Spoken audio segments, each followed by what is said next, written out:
Hello everyone. In this lesson, our focus is to learn about annuities. Annuity is a financial instrument that requires a series of equal payments made at equal interval of time.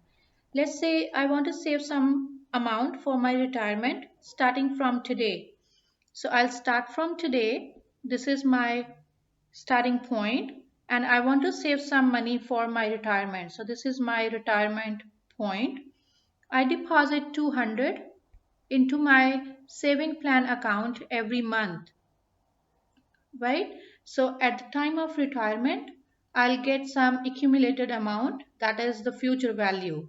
And that amount will be the sum total of the money I deposited into my account every month plus the interest I earned over this entire period. Because I'm making equal payments at equal interval. So this is an example of annuity. Payment interval is the time interval when I'm paying the payments. That is, in my case, if I'm depositing money every month, then the payment interval is a month. If I deposit money every 6 months, that is semi-annually, then the payment interval is 6 months. Term is the time from the beginning of the first payment interval to the end of the last payment interval of annuity. So in this case, this entire period is the term. Term is a time period where the rate of interest remains fixed over the time. If the rate of interest changes, as in case of mortgage, let's say the rate of interest changes after 5 years, whereas the amortization period is 25 years, then the term is 5 years. Amortization period is 25 years, but the rate of interest remains fixed for 5 years, so the term is 5 years. Now, annuities can be classified according to the date of payments. First type is ordinary annuity. When the payments are made at the end of each payment interval. If I deposit money at the end of each month, then this is ordinary annuity. And if I deposit money at the beginning of each payment interval, then this is called annuity due. Deferred annuity is an annuity whose first payment is due at some later date. And the best example of deferred annuity is student loan. Here I consider one example. Julie borrows 500 on January 1st, 20 and agrees to repay the loan by making a series of 4 equal payments, but the first payment is not due until 3 years from the date of. Another classification of annuities is based on the length of payment interval and the interest conversion period. First type is simple annuity. Now, in this classification, we compare the length of payment interval and interest conversion period.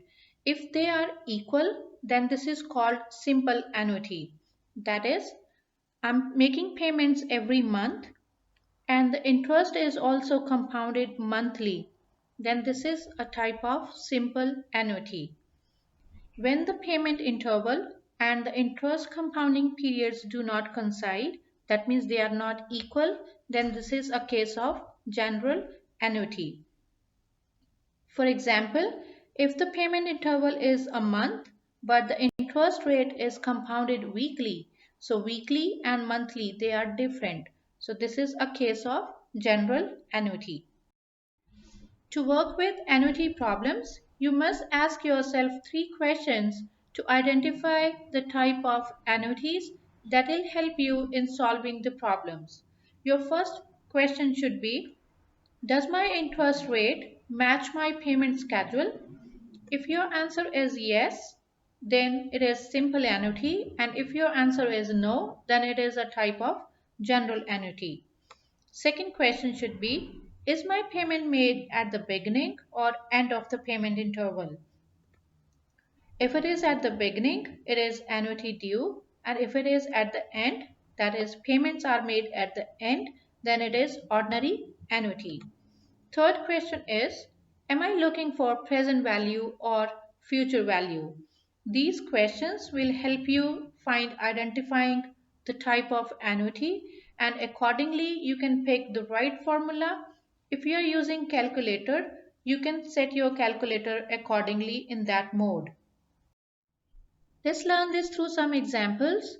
My first question is, Rob decides to save for his daughter's education by depositing $30 at the end of each month into an account that pays 5.75% compounded monthly. How much is available to her 18 years later? How much interest is earned by the account? Now here the payments are made at the end of each month, right? So let's underline this word end. The second thing we need to notice is the compounding period is monthly and the payments are also made every month, right? So payment interval and the compounding interval, they are same. So it is a type of simple ordinary annuity.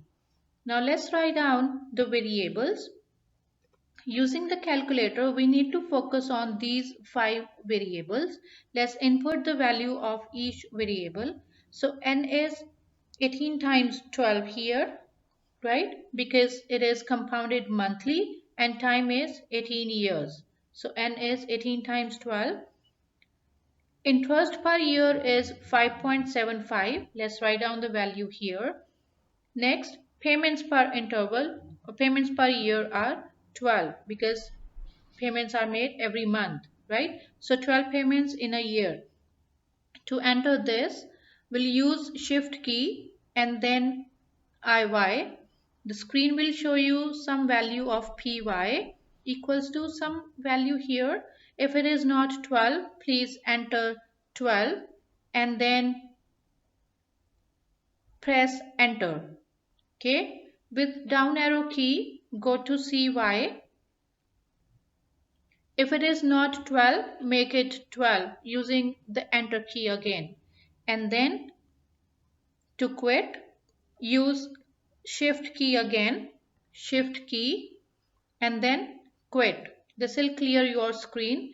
Now you can enter rest of the values, right? Then enter PV, PMT is 30. We need to figure out future value, so that is question mark, right? Now you will enter CPT, that is for compute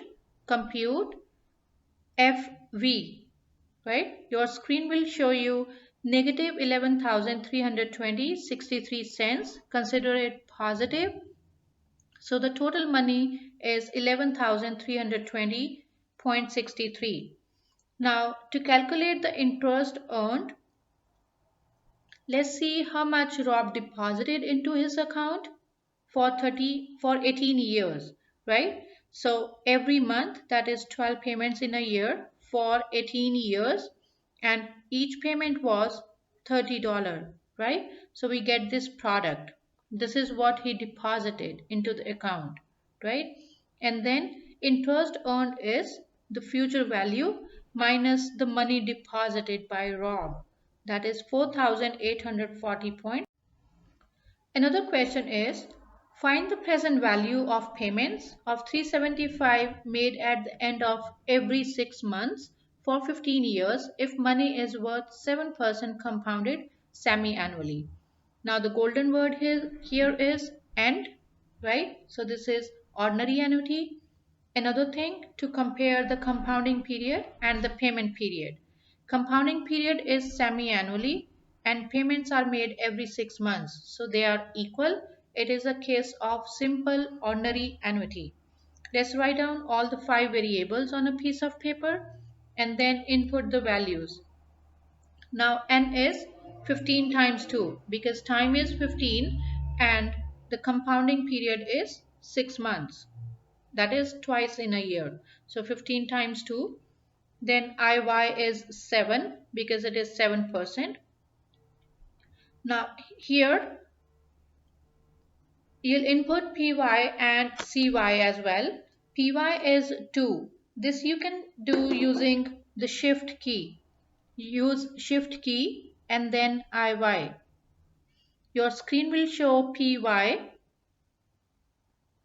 because you want to enter it as 2. If you see different number, press 2 and then enter. Then go down using down arrow key. Your screen will display some value of CY. By default, it takes value of PY. But if it is different, just make sure you make it 2, right? And then present value we need to figure out, that is our question mark. Payments are 375. Future value is 0. And then compute PV. Your answer will be 6,897. This is the time to check your understanding. Please pause the video, identify the types of annuities, write down the values of all the variables, calculate what is required, and come back to check your answer. Thank you everyone.